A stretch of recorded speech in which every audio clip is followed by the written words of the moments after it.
সুপ্রিয় দর্শক, আসসালামু আলাইকুম। সবাইকে স্বাগত জানাচ্ছি আজকের গুরুত্বপূর্ণ সংবাদে।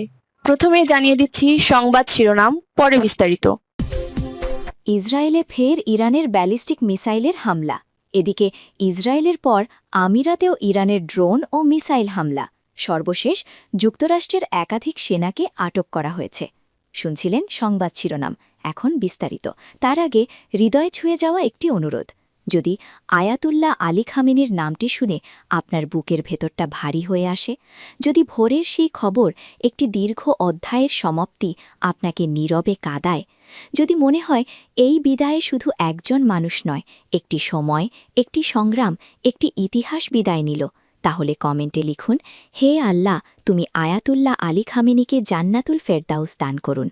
আর যদি আপনি চান তার জীবনের গল্প যেন ভুলে না যাওয়া হয়, তার সংগ্রাম যেন বিকৃত না হয়, তার অবদান যেন নীরবে মুছে না যায়, আর ইতিহাস যেন মানুষের হৃদয়েই বেঁচে থাকে, তাহলে অনুগ্রহ করে চ্যানেলটি সাবস্ক্রাইব করুন। সাবস্ক্রাইব মানে কেবল একটি বাটনে চাপ দেওয়া নয়, এটা হলো শ্রদ্ধা জানানো, এটা হলো স্মৃতিকে ধরে রাখা, এটা হলো সত্যকে নীরবে পাহারা দেওয়ার এক ছোট্ট অঙ্গীকার, এটা হলো ইতিহাসকে ভুলে যেতে না দেওয়ার দায়িত্ব নেওয়া। চলুন কথা না বাড়িয়ে বিস্তারিত জেনে নিই। ইসরায়েলে ফের ইরানের ব্যালিস্টিক মিসাইলের হামলা। মধ্যপ্রাচ্যের আকাশে আবারও উত্তেজনার আগুন জ্বলে উঠেছে। কয়েক ঘণ্টার বিরতির পরই আবারও নতুন করে আঘাত হেনেছে ইরান। শনিবার গভীর রাতে আকস্মিক এই হামলার খবরে মুহূর্তেই সতর্ক অবস্থায় চলে যায় পুরো ইসরায়েল। উত্তরাঞ্চলের বিভিন্ন শহরে হঠাৎ করেই বেজে ওঠে সতর্কতামূলক সাইরেন। আতঙ্কে ছুটত থাকে মানুষ নিরাপদ আশ্রয়ের দিকে। সংবাদ মাধ্যম টাইমস অফ ইসরায়েল জানিয়েছে, বাংলাদেশ সময় শনিবার রাত প্রায় 11:15টার দিকে ইসরায়েলকে লক্ষ্য করে ব্যালিস্টিক ক্ষেপণাস্ত্র নিক্ষেপ করে ইরান। এর মাত্র 4 ঘণ্টা আগেই আরেক দফা হামলা চালানো হয়েছিল। ফলে খুব অল্প সময়ের ব্যবধানে 2 দফা আক্রমণে পরিস্থিতি আরও উত্তপ্ত হয়ে ওঠে। সাইরেন বাজতেই অনেক এলাকায় মানুষ ঘুম থেকে উঠে দ্রুত আশ্রয়কেন্দ্রে চলে যায়। সামাজিক যোগাযোগ মাধ্যমে ছড়িয়ে পড়া বিভিন্ন ভিডিওতে দেখা যায়, রাতের নিস্তব্ধতা ভেঙে সাইরেনের শব্দে চারদিকে আতঙ্ক ছড়িয়ে পড়েছে। অনেকেই আকাশের দিকে তাকিয়ে বিস্ফোরণের শব্দ শুনেছেন বলেও দাবি করছেন। তবে সর্বশেষ এই হামলায় ঠিক কতটি ব্যালিস্টিক ক্ষেপণাস্ত্র ব্যবহার করা হয়েছে তা এখনও নিশ্চিতভাবে জানা যায়নি। ইসরায়েলি সামরিক বাহিনীও আনুষ্ঠানিকভাবে ক্ষেপণাস্ত্রের সংখ্যা প্রকাশ করেনি। প্রাথমিকভাবে ধারণা করা হচ্ছে কয়েকটি ক্ষেপণাস্ত্র আকাশ প্রতিরক্ষা ব্যবস্থার মাধ্যমে প্রতিহত করার চেষ্টা করা হয়েছে। বিশ্লেষকদের মতে চলমান উত্তেজনার মধ্যে ইরানের হামলার তীব্রতা আগের তুলনায় কিছুটা কমে এসেছে। যুদ্ধ শুরুর প্রথম দিকের হামলাগুলো ছিল তুলনামূলক বেশি শক্তিশালী ও বড় পরিসরের, কিন্তু সাম্প্রতিক হামলাগুলো অপেক্ষাকৃত সীমিত আকারে হচ্ছে বলে ধারণা করা হচ্ছে।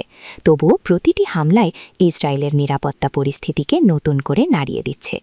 ইসরায়েলের উত্তরাঞ্চলের বেশ কয়েকটি এলাকায় সতর্ক অবস্থান নেওয়া হয়েছে। সামরিক বাহিনী আকাশ প্রতিরক্ষা ব্যবস্থা সক্রিয় রেখেছে এবং সম্ভাব্য আরও হামলার আশঙ্কায় সেনাদের উচ্চ সতর্কতায় রাখা হয়েছে। স্থানীয় প্রশাসন নাগরিকদের অপ্রয়োজনে বাইরে বের না হওয়ার পরামর্শ দিয়েছে। এই হামলার পেছনে ইরানের কৌশলগত বার্তা থাকতে পারে বলেও মনে করছেন আন্তর্জাতিক নিরাপত্তা বিশ্লেষকরা।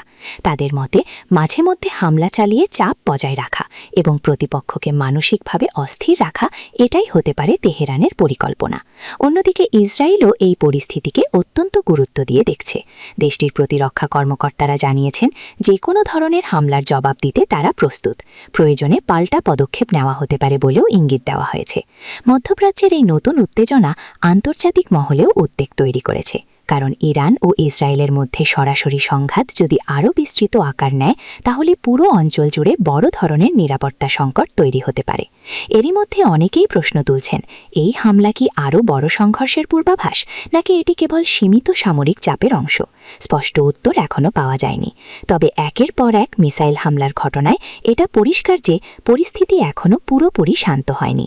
রাতের অন্ধকারে ছোড়া সেই ব্যালিস্টিক ক্ষেপণাস্ত্র শুধু আকাশেই বিস্ফোরিত হয়নি, বরং মধ্যপ্রাচ্যের রাজনৈতিক আকাশেও নতুন করে উত্তেজনার ঝড় তুলেছে। এখন সবার নজর পরবর্তী পদক্ষেপ কী নেয় ইরান এবং কিভাবে প্রতিক্রিয়া জানায় ইসরায়েল। পরিস্থিতি যে আরও নাটকীয় দিকে মোড় নিতে পারে, সেই আশঙ্কা উড়িয়ে দিচ্ছেন না কেউই।